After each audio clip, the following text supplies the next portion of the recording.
Well, think back to the 2022 federal election, if you can. No. Anthony Albanese made this promise.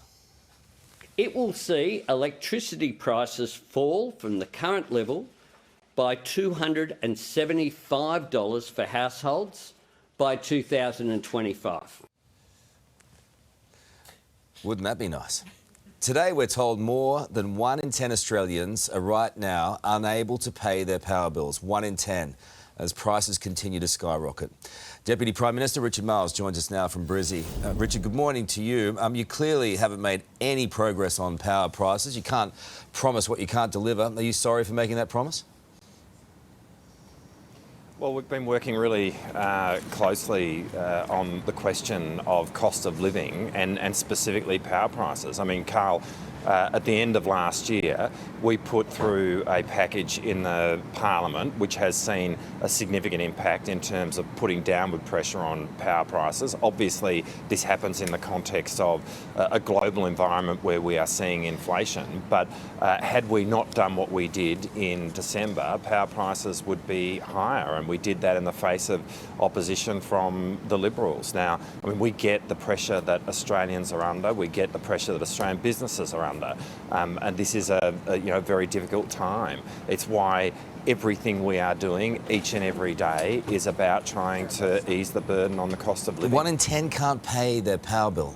I mean, this is a serious letdown. The pressures that Australians are facing right now are profound, and we understand that. And we have seen an inflationary environment around the world from which Australia is not immune. We've seen energy markets around the world which have been disrupted by the war in Ukraine, and Australia is not immune.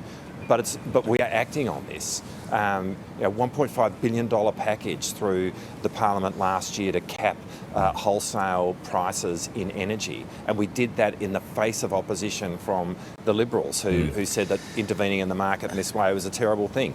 That has made a difference. Sure, power prices are what they are, and we absolutely get the pressure that is being placed upon Australian household budgets. They would have been higher but for what we did. Okay. And we will continue to work on that, or affordable childcare, cheaper medicines. We are very focused on a lot of work to be done. Okay, US Secretary of State Anthony Blinken has touched down in Brizzy ahead of some very high-level talks, defence talks, obviously. Is Orcas still on track? Do you actually have any control over it?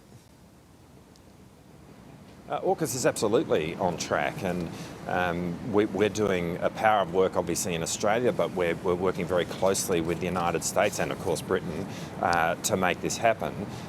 There is legislation going through the United States Congress.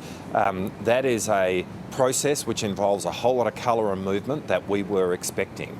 To be honest, we are encouraged by the speed with which with which the legislation is progressing through the United States Congress. And you're going to see the sorts of issues and commentary and statements that are being made from members of Congress when legislation like this passes through. But it's on track. There is an absolute commitment from the Biden administration to work with us in order to have Australia acquire a nuclear-powered submarine capability. Okay. This is something which is going to play out not just over the course of months, but over the course of decades.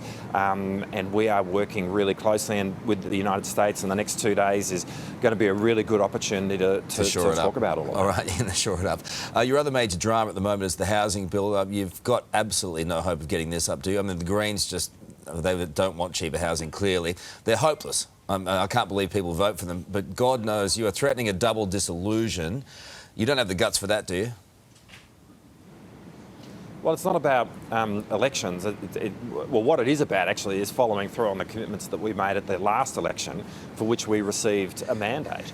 I mean, anybody who is out there now trying to get a rental property or buy a property, who understands that there's not a lot of properties there to get, but also the prices of them are going up, knows that this is a question of supply. But you're not going to double disillusion, the Housing Australia Future Fund. That's an empty threat. We're not. This is about Well, it's not about that. It's about actually trying to get houses into the housing market. This is not about elections.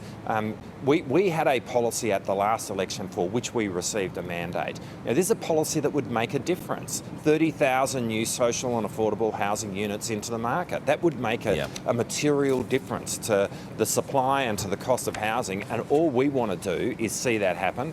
And this will give the Greens and the Liberals an opportunity to come to their senses and actually do the sensible, pragmatic thing for the Australian That's never people going to happen. and see these houses. It's never going to happen. You know that. It's wishful thinking. That's a matter, but that's a matter for the Libs and the Greens at the end of the day. Right. I mean, they're the ones who have gone into this alliance to stop it from happening. But what Australians know is that from their government, they will get a government which keeps trying each and every day, and that's why we're going to reintroduce the legislation. Good on you. Well done for the big military announcement for Geelong in the past week. Like you, I love the smell of avgas in the morning. Thank you, Richard. Talk to you soon, Sarah. Thanks, Carl. Hey there, Today fans. Sarah and...